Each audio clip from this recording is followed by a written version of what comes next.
பிள்ளைகள் இன்று பாகம் 2 கேட்கப்படுகிறது. முதல்ல பிள்ளைகளை நீங்கள் உங்களுடைய வட்டாரத்தில் வைத்துக்கொள்ள கற்றுக்கொள்ள வேண்டும். பிள்ளைகள் பந்திய சுற்றிலும் ஒலிவு மர கன்றை போல் இருப்பார்கள் என்று மட்டும்தான் ஜனங்களுக்கு தெரியும்.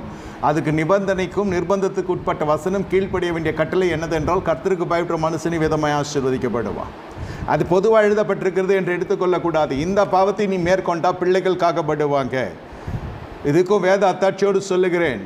2 சாமுவேல் 12வது அதிகாரத்தை நீங்கள் வாசித்து பார்க்கிற பொழுது 2 சாமுவேலில் என்ன சொல்லப்படுகிறது என்று கேட்டால், தாவீதுனுடைய வாழ்க்கையில் தேவனால் விடப்பட்ட தேவன் ஒரு பொல்லாப்பை அனுப்புகிறார்.